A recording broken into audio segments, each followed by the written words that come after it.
So Dan's gonna be on. Yep, we'll be on Zoom. And so we should be able to hear him on the computer. And, oh, there There he he is. is.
But we have a form.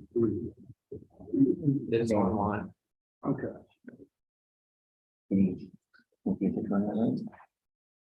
Apparently.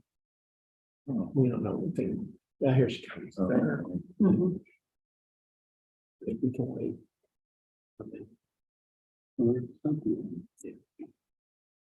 We're all here.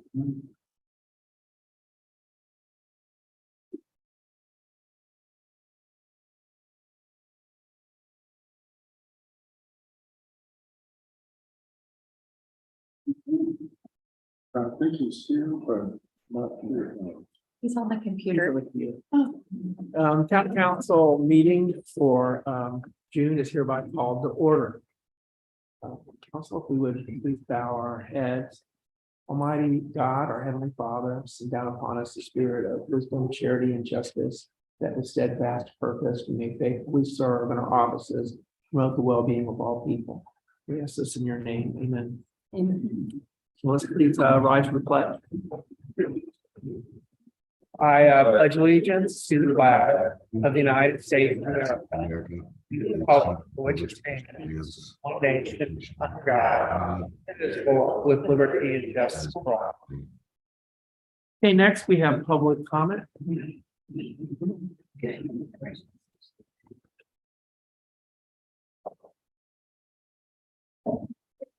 My name is Laura. I am the lead teacher of the homeschool co-op that you all will be voting on tonight. So I just wanted to introduce myself and give you a little bit more information about it. Our homeschool co-op is started with one of the main purposes being to have learning time in nature together. So Pinckney Park is our ideal location. That's beautiful nature space, and the covered pavilion is perfect for us. We have found an after-school care building that's going to provide 2 days of our learning space. We can only afford those 2 days there. So we're really hoping for the other 2 days to be at Pinckney Park, and that would be half of our week. At Pinckney, we're really hoping to do a lot of outdoor learning, similar to a forest school, where we would do literacy activities outside, like story walks. We would love to incorporate gardening and litter pickup into our learning time at Pinckney Park. So we would hope to contribute and make the park even better than when we found it. So I really appreciate you taking the time to vote for this usage of Pinckney Park, and thank you so much. Thank you so much. John Peters.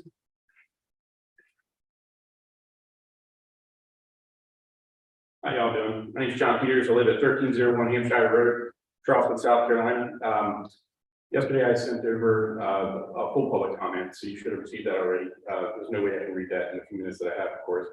But I have expressed concern regarding the 6.52 acres adjacent to White House Plantation under the proposed development along Bills Bluff Road, identified as TMS parcel ID 425-1200-185 and TMS parcel ID 425-1200-298. I'm concerned about the flooding, the connection to White House Plantation, the crime, the traffic, and I'm proposing a green space and recommended a couple of solutions for another use other than developing that way. It's here in the heart of James Island, and it's the last piece of land that we have that we can do something to keep it green. I know I've met 2 people out of the over 100 people that I've talked to in person who have the other 98 the other 90% do not want this. They want a green space. So I'm just proposing a green space for it, and hopefully, I'm going to keep pushing for it. Hopefully that's what it becomes, but that's all I have. Thank you, John. Thank you very much. Next, we have Sarah Purcell.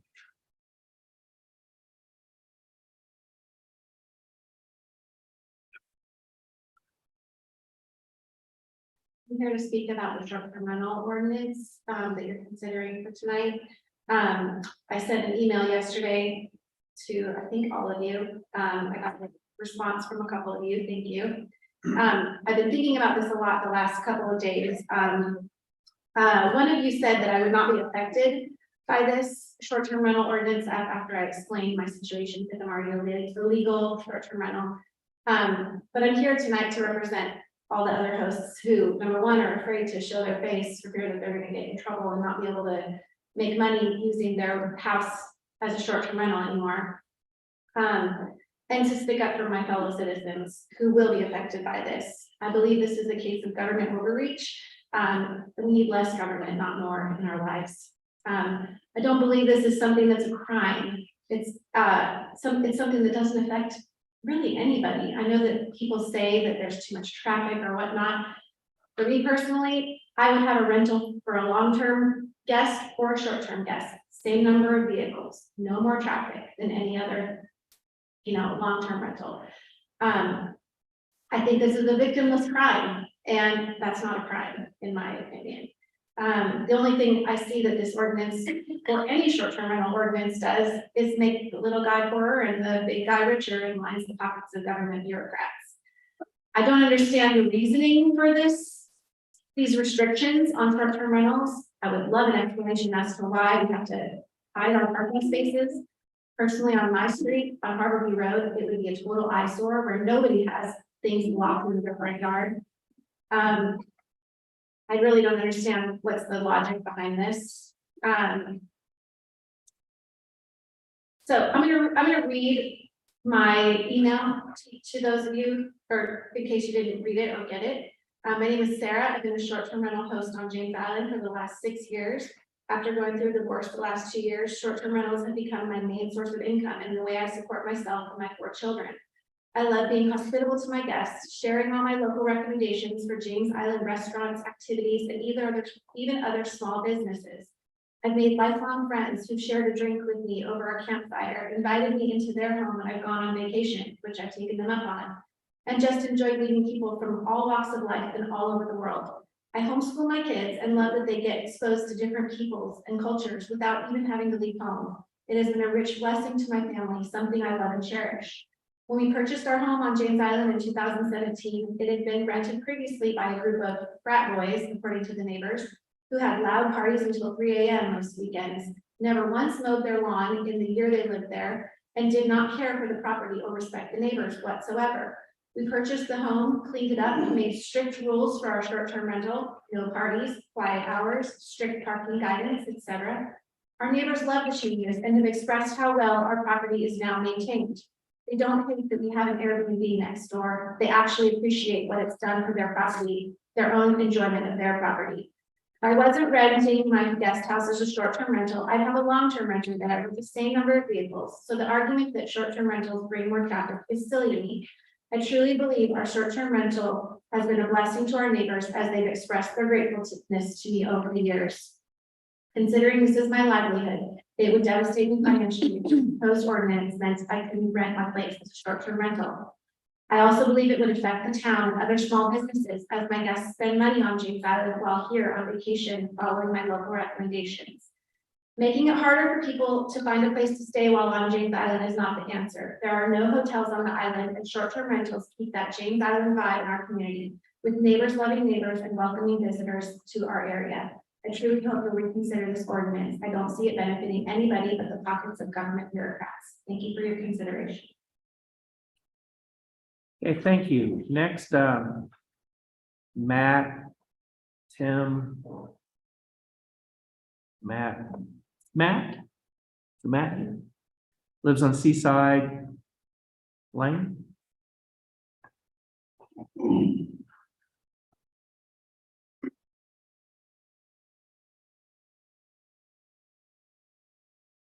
My name is Matt Trainer. I own several properties here on James Island, and my argument is basically the same with short-term rentals. Not really sure why this is such an issue, because dealing with many contractors in Mount Pleasant, Isle of Palms, Charleston, they all play by different rules. Over here, we have a different set of rules to play by. And one thing that I have a really hard time understanding is how Fred Hollins has the ability to have so many short-term rentals here on James Island and Folly Beach, but yet it's not a big concern to him. So I'm not really sure what's going on, but I'm for short-term rentals in our community. It brings a lot of funding in here, supports a local community, local businesses and restaurants. I'm here for short-term rental. Thank you. Thank you. Next, Tom Craig.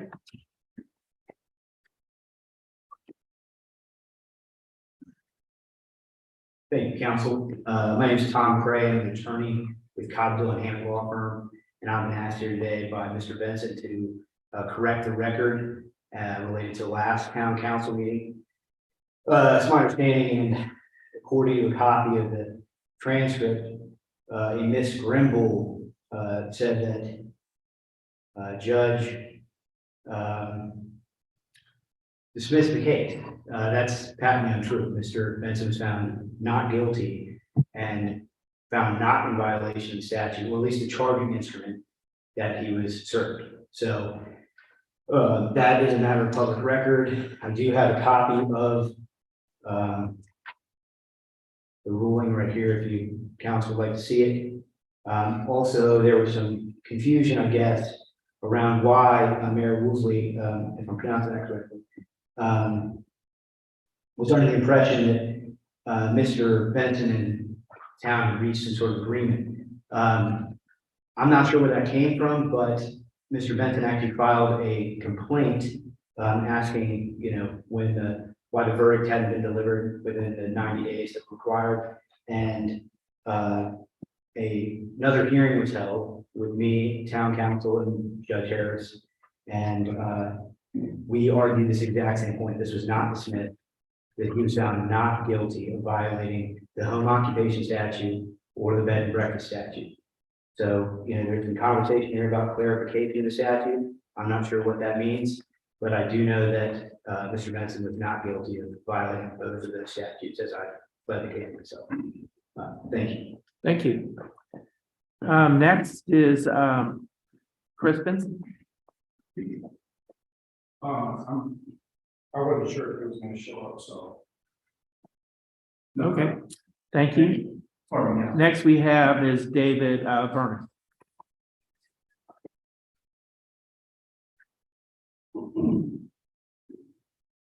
Good evening. My name is David Vernon. I live at 1429 Fort Johnson Road. A little background on me. I moved to James Island in 2015 after graduating from College Charleston in 2012. Love James Island, love what it represents, love Charleston as a whole. And I'm speaking in support of short-term rentals and against some of the things that are being proposed in these amendments. Like to comment that short-term rentals create tax revenue for the town. You guys are aware of that. They create revenue for local businesses that they support. Most importantly, they create revenue for citizens of this town with rising costs of home ownership, increasing inflation. They need that. These are people that are, not LLCs and big companies that are doing this. They're small people, and this helps support them. So I think we need to, we need to recognize that. There's no hotels in James Island, at least to my knowledge. So anybody wanting to come visit here, they don't have any other options as places to stay except for Airbnbs. The current ordinance as it is, and as including the ordinance that's being proposed, the changes, only effectively allows bedrooms within a home to be rented. That effectively will outlaw 99% of the current listings on James Island. That's the reality of it. No one uses Airbnb to say that someone's actually renting. I don't know if any of you guys are booked an Airbnb, but I doubt that it was in somebody's guest bedroom in their house. That's how it started, but that's not how it's used for today. So we need to understand that, and we need to have verbiage that represents what that is. And I say Airbnb, like term as the article. Optimally, I think council should consider a cap on whole house rentals, as other townships in the area have, Mount Pleasant, Folly Beach and the like. Not having any whole house rentals would I believe make James Island one of the only townships in the area that completely outlaws them. There's some language in there currently proposed regarding multiple kitchens. Many residents have mother-in-law suites or the like that are existing, have been prior to their ownership, that are non-conforming to existing zoning regulations, and they've been there for some time. Myself is one of those included. There was, even a comment by a gentleman in the planning commission a couple months ago, to that degree that we all know that they exist, but the current ordinance as it is would outlaw those. You wouldn't be able to use those as a short-term rental. I don't see how it's an issue if you have an in-law suite, that may have a kitchenette or something, and you want to rent it out, and it's your primary residence. You should be able to do that. And this ordinance wouldn't allow that, from what I understand. The other aspect, I'll wrap it up, I understand. Other aspect is, I think a lot of people speak about all the detriments that, short-term rentals have to the community and the neighbors surrounding them. I think it's a situation where it's one bad apple ruining it for the bunch. There are technology that can be implemented, noise monitoring devices that could even be a requirement by an ordinance that can reduce the likelihood of parties and intrusions on neighbors' peaceful enjoyment. In conclusion, this ordinance applies the same regulations for traditional bed and breakfast establishments to SDRs and does not reflect the various ways that residents use their homes to supplement their income. In this growing time of inflation and cost of homeownership, this is an essential part that will be a detriment to many of the citizens of this town. Thank you. Thank you.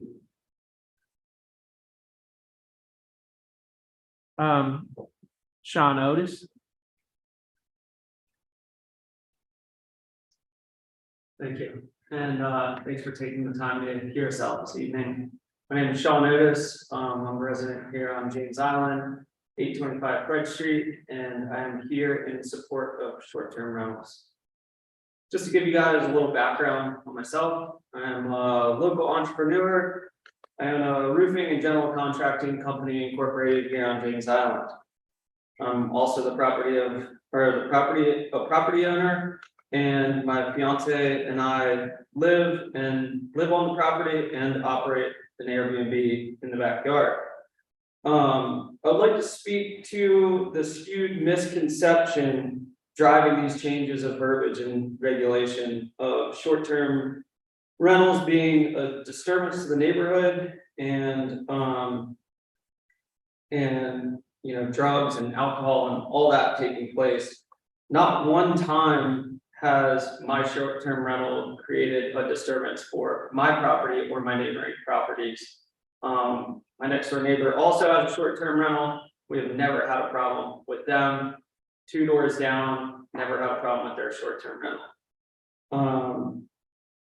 Another quick story, my short-term rental gives me the ability to subsidize my income. I'm growing a business, a construction business. I can rationalize taking a smaller salary out of my business, giving it to my employees, hiring more employees based on the small income that I'm provided by this short-term rental. In summary, I believe the verbiage change to the regulation is a quick and easy way to terminate the majority of short-term rentals, including mine and others that operate without disturbance. And I believe there's a better way that the verbiage can be worded that can be implemented to regulate any issues that short-term rentals are having. Thank you. Jonathan Taylor.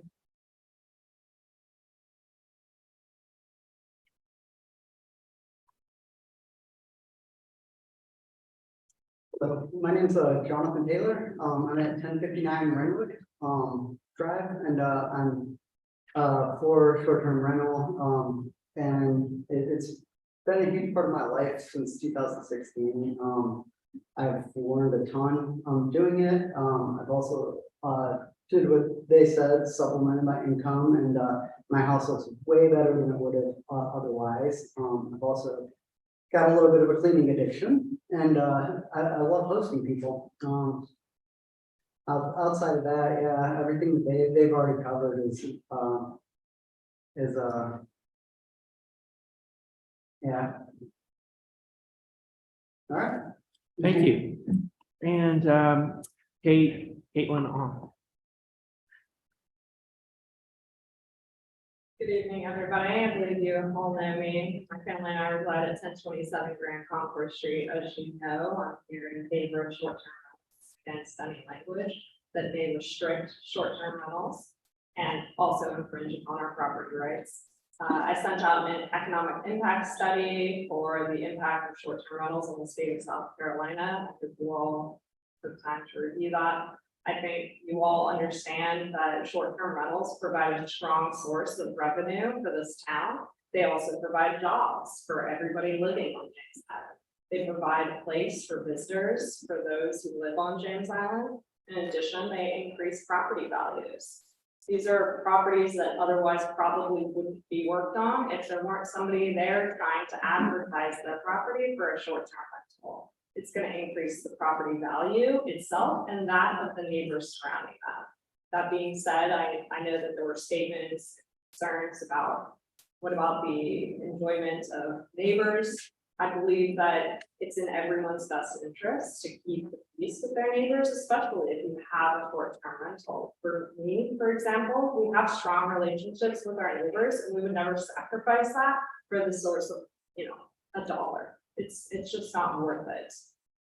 And honestly, I don't understand why there would be any concern. If you look at the surrounding areas, they've implemented other types of structures, such as probationary periods and things like that for short-term rentals to cause issues. I think that's a better route than just simply outright banning or causing some kind of strong restriction like the town's proposing.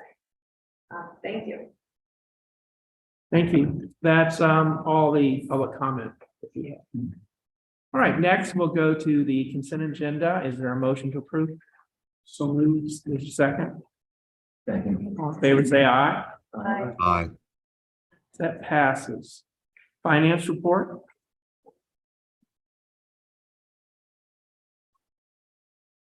I will be even quicker than usual. Lost and hospitality for April. Means we have 2 more months before the year. We can see that we have added the new home and address. I've also added some of the expenses that we put somewhere else, hoping that we would get. And other than that, I would like to say that we're going to have shred day on June 30th from 10 to 1 in person. Any questions for?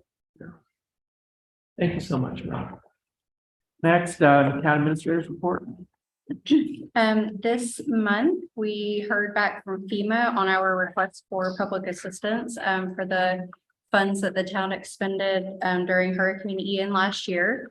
We will get back all, we'll be reimbursed for all of the expenditures, which will total roughly $20,000.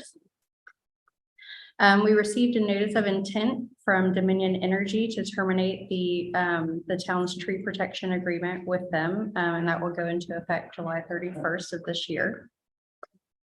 The Camp Road Tree Preservation Project, we're trying to get that off the ground, and we've had some scheduling issues and delays trying to meet with DOT to make sure that they're okay with the recommended maintenance. But I think as of just a little while ago, we might have a path forward. So hopefully we'll get started on that this summer. Stone Post Ocean View Drainage Project. I will let Mark elaborate on that more, but Public Works is constantly monitoring their progress, attending weekly meetings with the contractor and the engineering firm, and working with residents that have any questions or concerns. And per the request of Councilman Milliken, I added a little information about the proposed Marsh Walk Village PD at the James Island Public Service District property on Dills Bluff. So far, the engineer has held 3 community workshops and 1 planning commission workshop. Staff has reviewed, I believe, 2 drafts of the document, and he sent another, hopefully final draft earlier today. So once that has been finalized, and they will be put on the planning commission agenda. So the next available one that he could get onto would be the August planning commission meeting. At that meeting, planning commission will make a recommendation to town council. And then it will come to you all for public hearing and 2 readings before it would be approved or denied. But the very short answer is the proposal includes 20 to 21 attached dwelling units in groups of 4, dedicated open space and stormwater ponds, and a commercial area along Dills Bluff Road. Another question received from Councilman Milliken was to provide a little information about the Stone Post property subdivision. So that plat was originally recorded back in 1958, and so there were 4 separate lots of record that are currently being built upon. So those we received zoning applications to build single-family homes on those lots, and because they were already platted and subdivided, they are being treated as independent developments instead of as a whole new subdivision. There There are other additional lots further down Cecil, or is it Cecil? Yeah. And so those would need to have a more formal process to subdivide and make sure that any roadways are, meet the current standards and that sort of thing. So that would be something, that would happen down the line, but is not a part of what's currently being built there right now. Otherwise, the art center is hopping these days with, I believe they have summer camps of different subjects and age groups throughout the summer. And we have a couple of new staff members that are part-time over there. So we hope to open up some more offerings on Saturdays and have a little more flexibility with evening type things. Any questions on that? Yes, I do have a question. The Dominion Energy representatives stated that they fully intend to work with the town. I'm a little worried about that language, because as we know, the road to someplace is paved with good intentions, right? Is there any way that we could ask for a more strong commitment to working with the town rather than just intending to work with the town? Sure, I can ask that. Because I do worry about that, given the past history we've had with this. Any other questions? Okay, hearing none.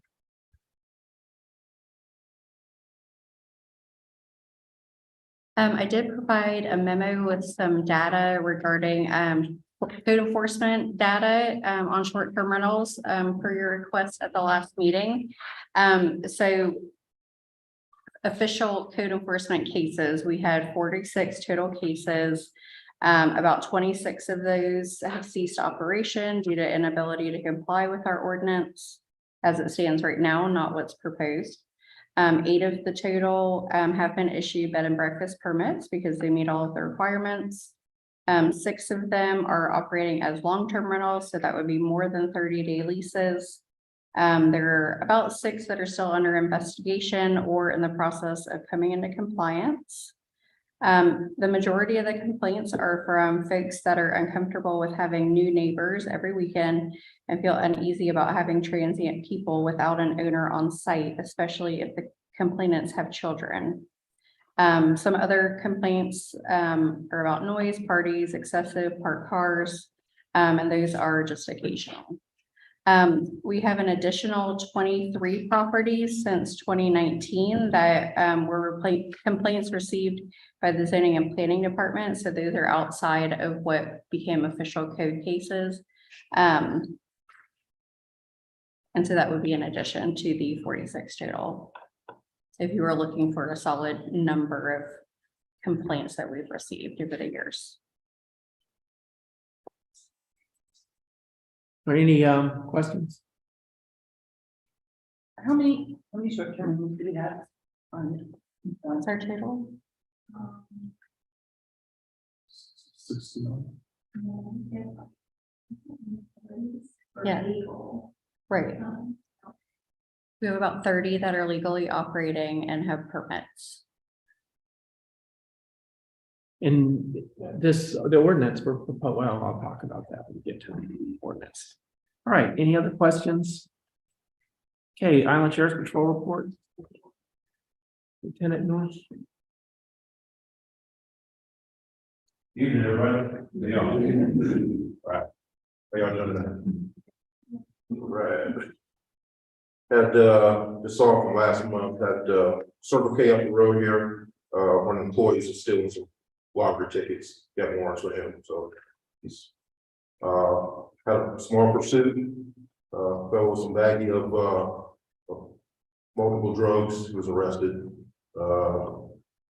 Burglary at the, Martin's Barbecue, suspect was, found in that, and that's basically it. Have any questions?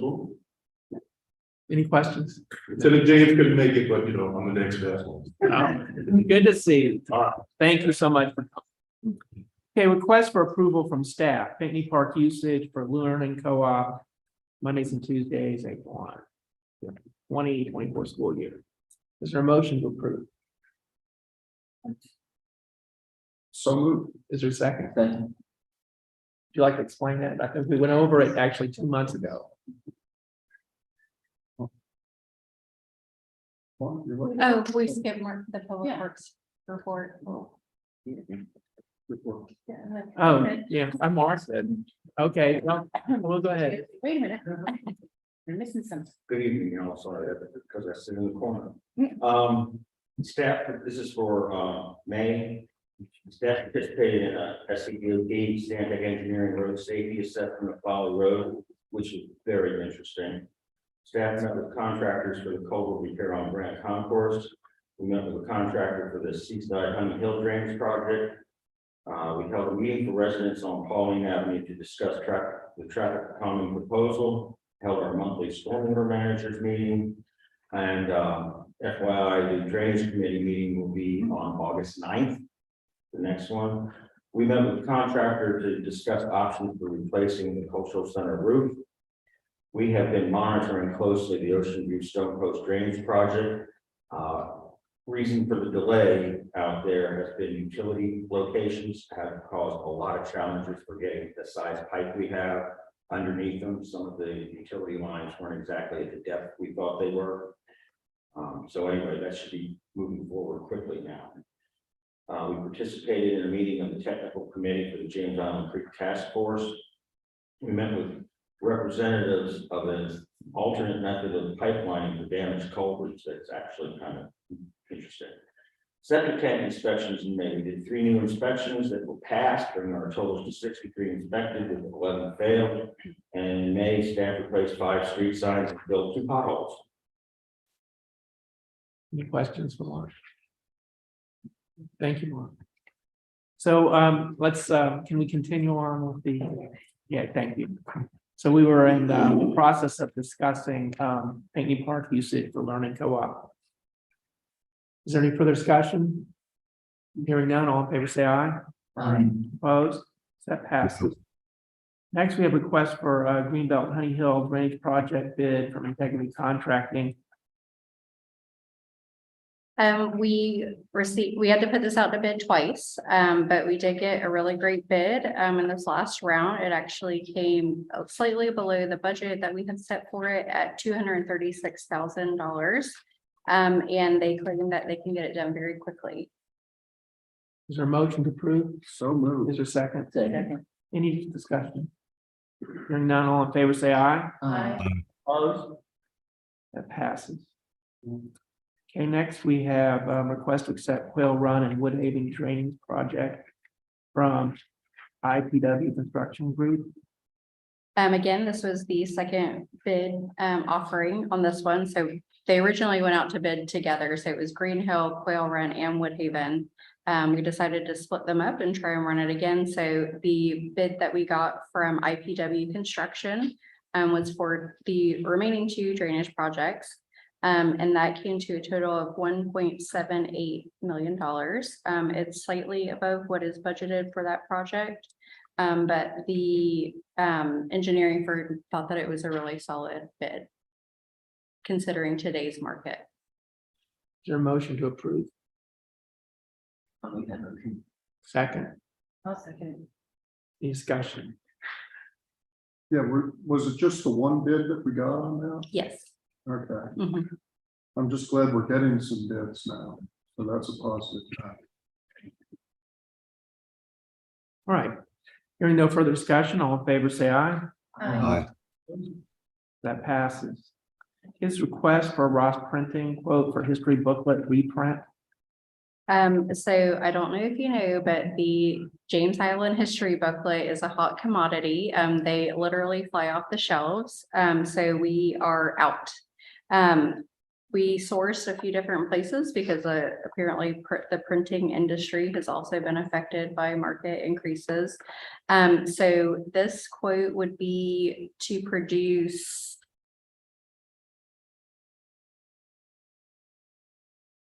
2,500 booklets for $4,302. So there's a motion to approve. So moved. Second. Any discussion? Hearing none, all in favor, say aye. Aye. Opposed? Passes. Okay, next is request to approve Ross Printing quote for GoGov mailer and postage to all town properties. So as a part of the package, the marketing package for the GoGov system, for the online request system, they gave us a template to do a mail out. So we thought that if we did a postcard mailer, the postage would be significantly less, plus less paper and printing. And maybe would catch somebody's eye when they're digging through their mail, like, oh, let me check this out, instead of having to open an envelope. And this was also suggested at the neighborhood council meeting that, when I presented that last month at the meeting, everybody was really excited and really wanted to find out how they could let everybody know about it. So I think this mailer could be a good opportunity to get the word out. Is there a motion to approve? So moved. Is there a second? Okay. Any further discussion? Yes, perhaps you could tell everybody a little bit more about what GoGov is. Yes, Because I think it's a great addition and yes. we need to know about it.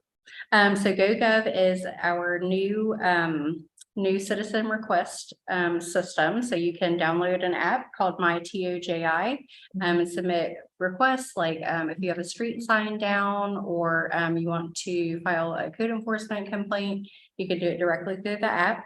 On the staff side, depending on the category that you select as the issue, it is then routed to the correct department. It allows, myself to look through what's out there, what's outstanding, kind of check up on things like, hey, where are we at with this order for these signs? And it provides a really easy and quick way to communicate between staff and the person making the request. On top of that, we will be implementing the code enforcement module. So that will be a full internal system to keep up with all of our code cases. So I was really excited when I was looking for the short-term rental complaints, because I would have just been able to click 2 buttons and I would have gotten a list of all of those complaints, in a matter of seconds, just by generating reports. And then we will also have an option to apply for zoning permits and stormwater reviews through the website as well. Thank you. Yes. Thanks. Okay, if there's no further discussion, all in favor, say aye. That passes. Didn't do that vote twice, did we? Oh, well. Request to approve quotes to remove and reinstall existing license plate reader camera on Folly Road to new location. So as a part of the multi-use path project, which is near Brantley Park, and that section is where the license plate reader is currently installed, but because they'll need to relocate that utility, we have to move the reader to a new location. And so what was proposed was to move it to the traffic light arm at the intersection of Eugene Gibbs, near like Chick-fil-A and all of that, install it directly on the traffic arm. And so this would just be the first of 2 quotes. I'm still waiting on the other electrical quote. He promised he'd get it for me for the next meeting, but $2,700 would be the cost of taking the camera company will take it down, make sure everything's good, and then put it back up in the new location. We will have to have some electrical work done to retrofit or upfit the traffic arm to have that power. So that will be the additional cost that I will bring back next month. Well, there's a motion to approve this expenditure. So moved. Is there a second? Okay, any further discussion? Hearing none, all in favor, say aye. Opposed? So that passes. Okay, request to consider partnership with JIPSD for social media manager contract. So this is just something for you all to consider. The Public Service District is planning, as a part of their strategic plan that they just implemented, their #1 priority is to improve their communication and their outreach with the citizens. I think how Dave says it is it can only get better. It can't get any worse than it already is. And so they are going to do a request for proposals for a contract person or agency that they will work directly with to do some social media targeting and scheduling, kind of looking at what is, what's happening over the course of the next year and planning out content, figuring out some good ways to catch people's attention. Even things like what's the best time of day to to post something on Facebook or to Instagram or Twitter. I think this might also be very beneficial where they can help with catchy wording. I find myself being very specific and very official when I write, and so coming up with content that just somebody every day might catch their eye is somewhat difficult. It takes a little more thought than you would think that it would. But I think that this could be, a really great opportunity to kind of work up the town's social media presence and get some really good news out to the world.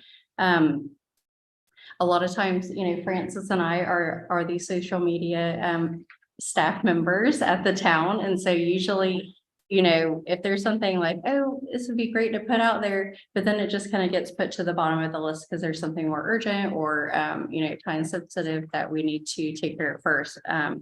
So I hate to say that it is often something that is the last on our mind, but it does end up that way pretty often. The PSD has budgeted $20,000 towards this effort. So if we wanted to participate, we would propose how much the town would like to put up towards this effort. And then we would work out some contractual terms of how that time would be allocated. And the PSD would manage the contract for us. So we would just pay a monthly bill to the PSD.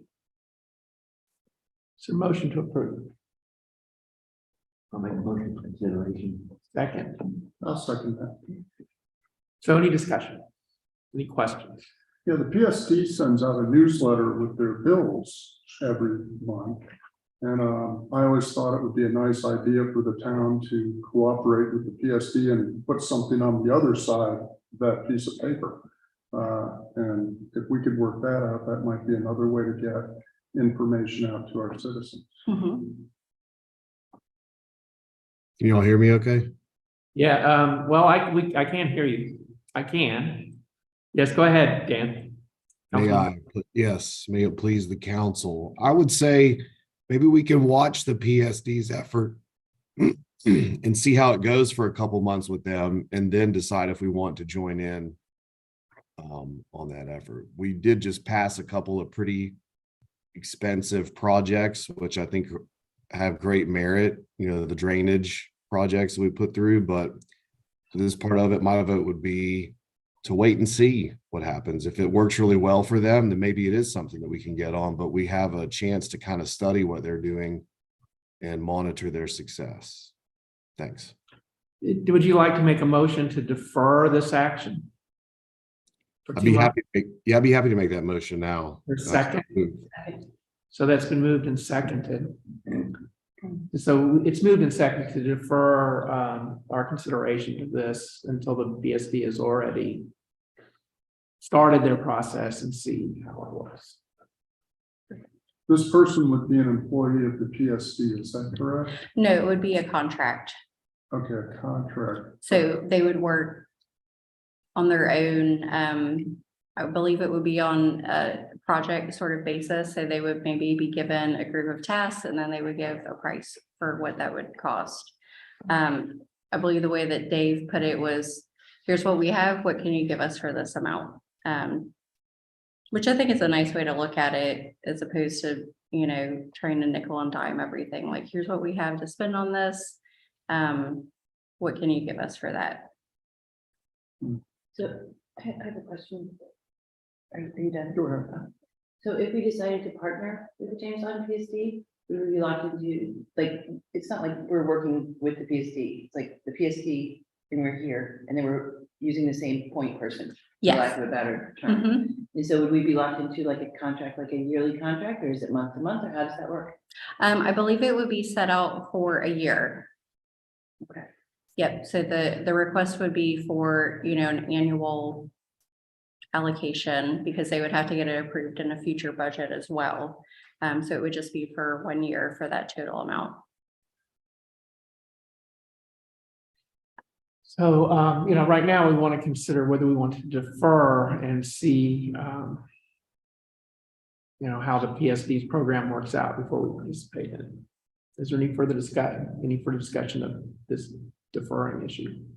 Would the PSD be amenable to us deferring and then joining later? I mean, or is the expectation that we include in the contract what we're doing now? I mean, do we have to wait a whole year cycle? Or can the contract be renegotiated? I mean, I would think that if we didn't do this initial partnership, that maybe the town would enter into its own contract with whoever is selected from that process. So we could, be on a similar time frame and work under similar conditions, and they could be aware of, what we hope to achieve by having this partnership. But I think the request is to get to be, start up with them. Mhm. I don't know, I don't think we have information about what they feel about this deferment process. They probably would be disappointed, but Yeah, I think it's high time we had some help with all of these types of things, including, promotions and photography, those types of things. so we need to vote on whether we want to defer or not. So all in favor of deferring, say aye. Aye. Opposed? No, So I would oppose deferring, but it's deferred. Right. All right, so we will let them know we deferred that. Okay, that is all of our requests. I haven't missed any. Nope, that's it. Okay, well, good. Committee reports, Land Use Committee, No report. Environmental and Beautification Committee. yes, James Island Pride hosted an Adopt a Highway litter pickup on June 3rd, and volunteers from James Island Pride, the Exchange Club, and citizens worked together to remove 20 bags of litter from our roadways. It's unfortunate that SCDOT has not upheld its end of the Adopt a Highway agreement by retrieving the bags that citizen volunteers filled with litter as is specified. Instead, we found out 10 days after the cleanup that SCDOT was short-staffed. I want to thank the Good Samaritans and Mark Johnson for helping to do SCDOT's job by disposing of the bags properly. So thank you for that. Helping Hands continues to meet to care for people's yards who don't have the ability to do so. If you or an organization you're a part of would like to be part of this wonderful group of volunteers, you can contact Robin Sanders at Town Hall at 843-795-4141 for information how to get involved. These dates are generally once a month, and Robin can direct you to a time when those activities are going on. That's all I have. Thank you. Children's Committee, no report. Public Safety Committee, Council. It's just all right, like everyone know, we have a meeting in these chambers next Thursday at 7 o'clock. Thank you. History Committee. History Committee continues to meet and is proposing to work with the state group that is working on the 250th anniversary of the Declaration of Independence. And we hope to have the GoGov app, including our James Island History Trail soon.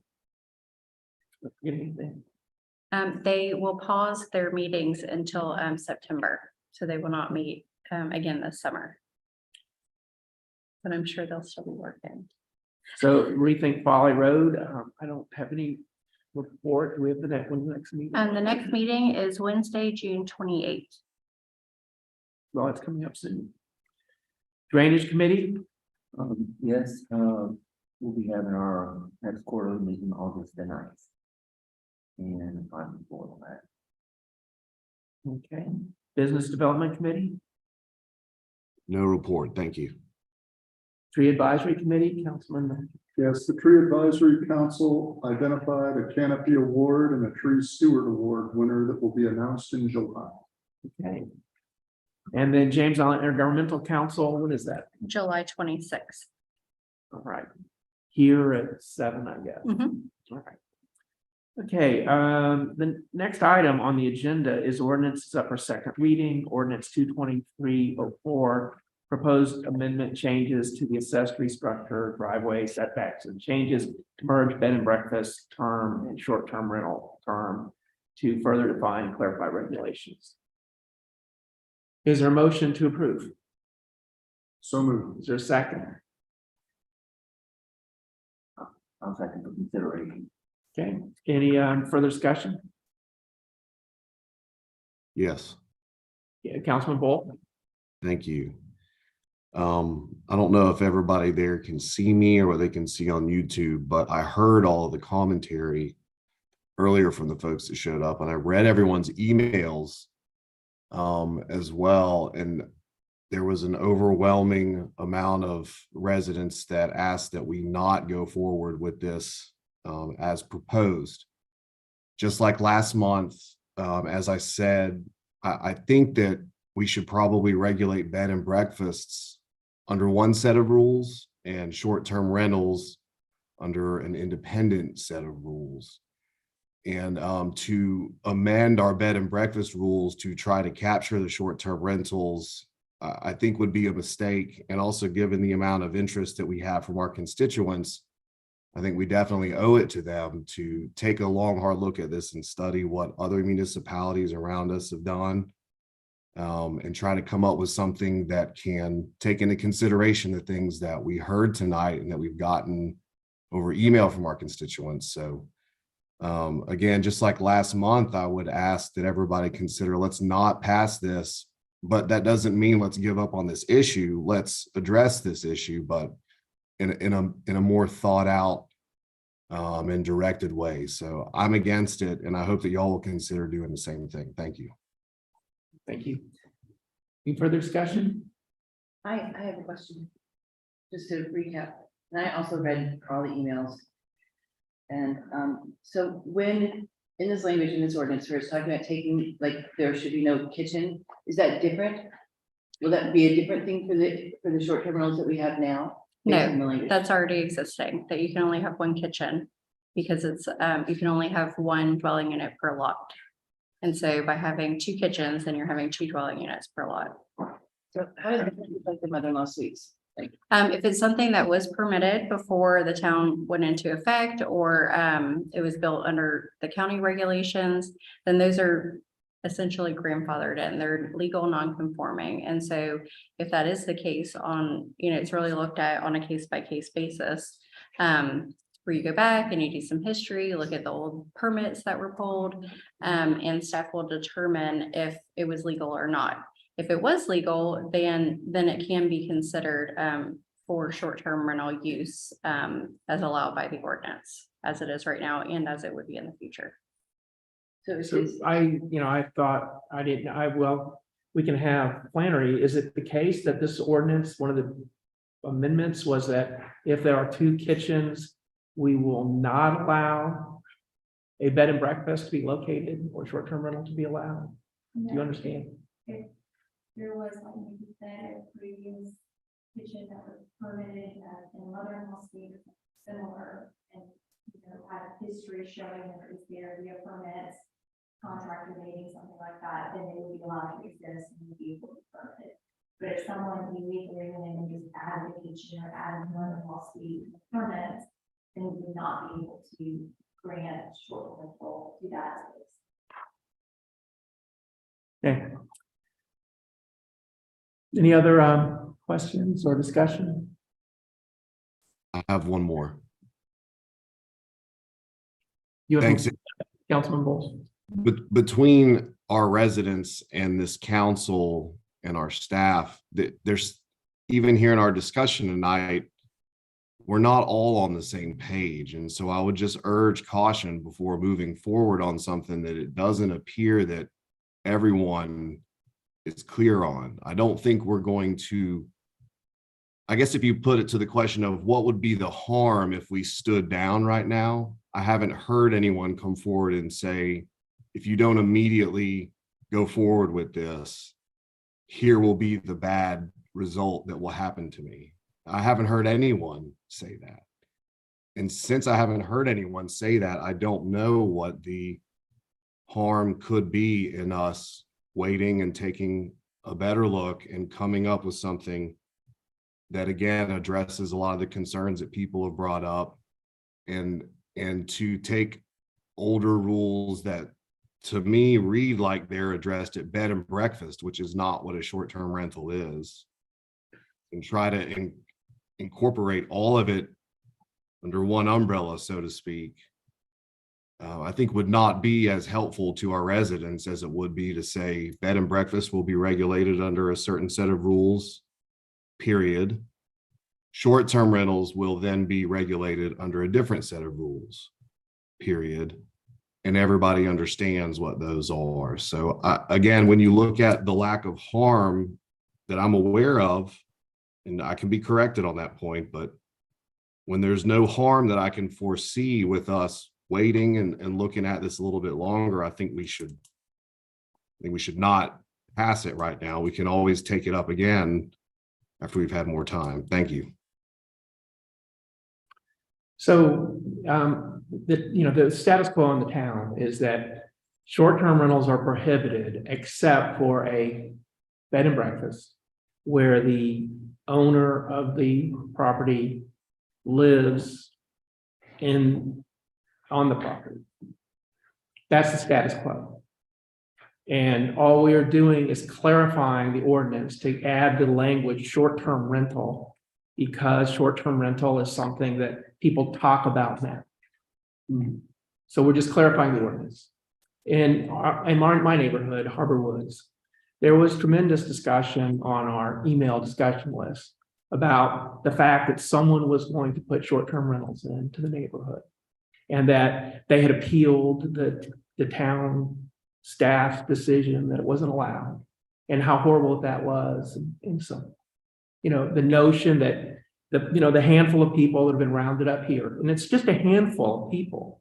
We have 4,000 people living in our town, and we have 10 people who are all involved in short-term rentals, some legal, some illegal. And, I don't think we have overwhelming, that this is a fair polling of what the people of our town think. I think most people don't want short-term rentals, don't want someone buying a house in the neighborhood on their street and renting it out overnight, making it into a small hotel on their street. That's what most people don't want that. And so I believe that clarifying our ordinance is the best thing to do. If we do not clarify the ordinance, I will instruct our code enforcement agent to use a different judge. That will be our next step. What does that mean, to use a different judge? So we have an intergovernmental agreement with the county, and we go to magistrates, and we'll go to find a magistrate that interprets the law, what it says. Point of order. I don't understand, because it sounds like you're saying, well, if you don't pass this, then I'm getting a different judge, and then everybody's gonna be in trouble. That's what the language sounds like to me when you say that. And I know that's not what you mean, so I'm just trying to ask. No, so the judge that we traditionally use for no particular, we don't really have to, but the one we have used asked that we clarify the ordinance. He did not tell us that our ordinance was invalid. He just asked that we clarify it. And so we are.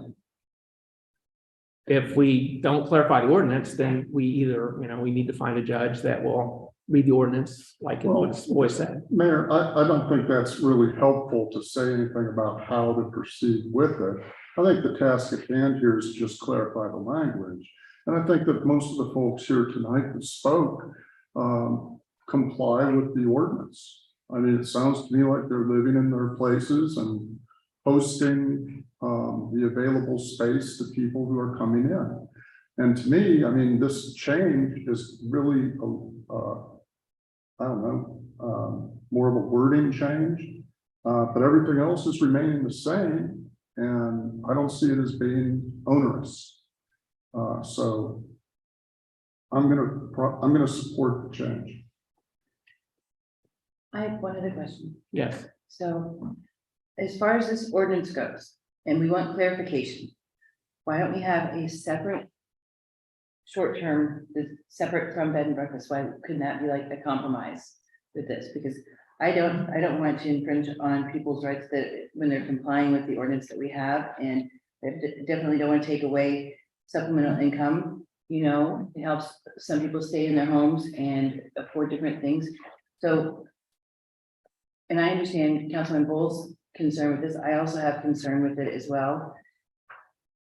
So why couldn't we address the short-term rental language in its own separate section, just all by itself, instead of putting it together with the bed and breakfast?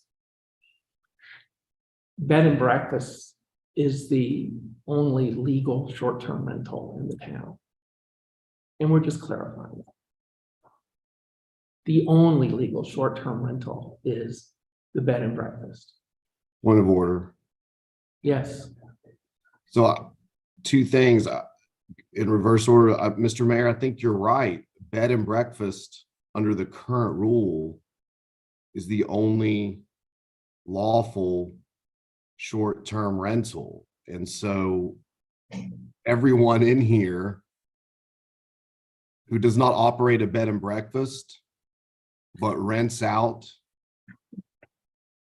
may be in violation of the bed and breakfast ordinance that we have. And I second what Councilwoman Mignano says, that we need to, if someone wants to run a bed and breakfast, which is essentially an inn, that's different than somebody who wants to rent out on the weekends the Frog over their garage or a mother-in-law suite. That's not a bed and breakfast. That's an entirely different animal.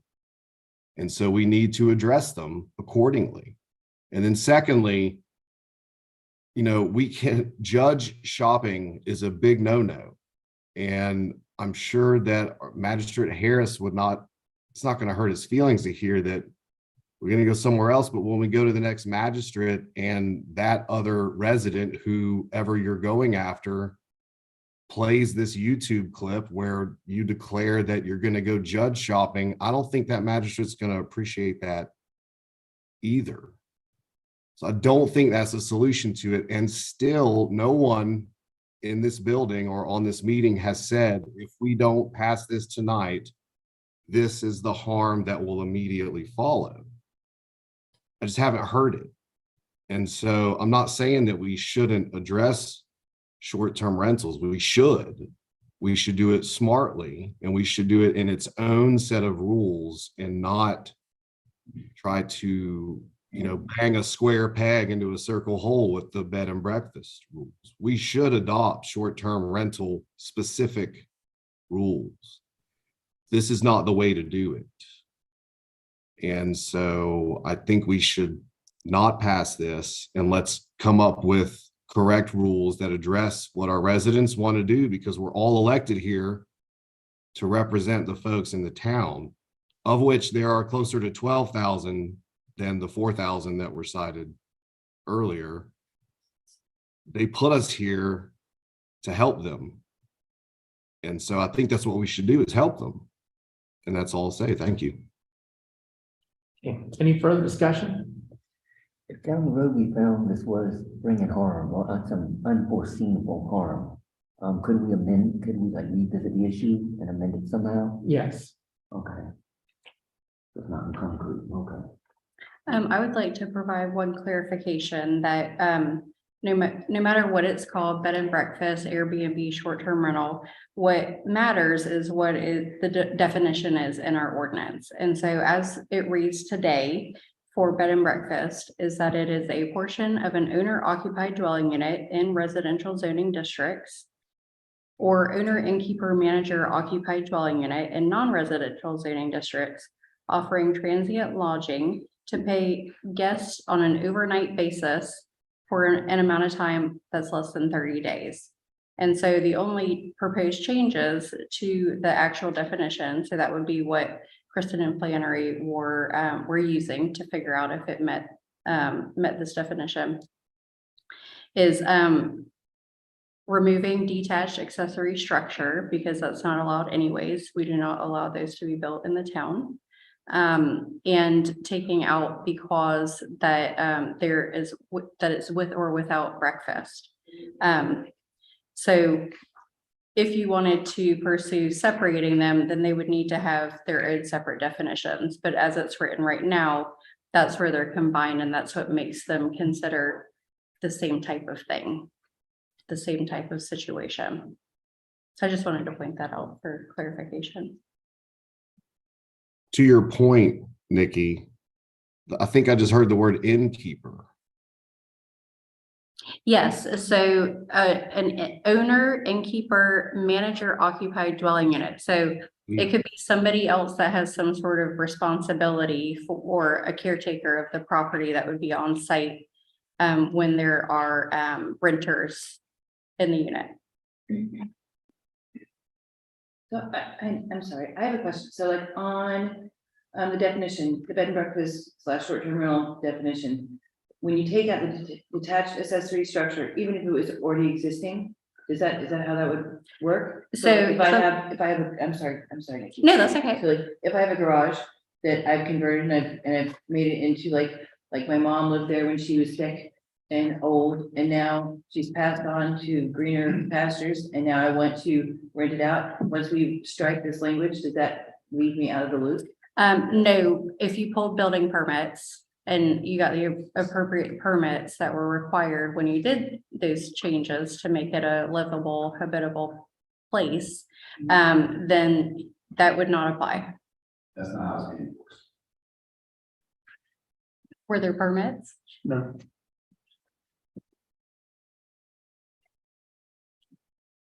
Any further questions or any discussion? Hearing none, all in favor, say aye. Aye. Opposed? No. So it passes. Right, next, we will go to new business. New business. Executive session. Council may enter an executive session in accordance with 3470 Code of Laws, South Carolina. Ongoing litigation. Is there a motion? So moved. I would also like to add discussion of previous court cases regarding short-term rentals. All right. Anyway, all in favor, say aye. Aye. Opposed? All right. So we've got to get Dan into executive Yes, I session. have his phone number. So All right. I'll call you in just a second, Dan.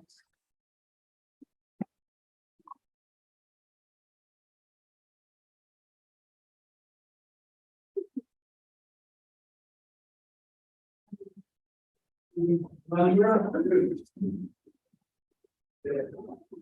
I'm looking forward to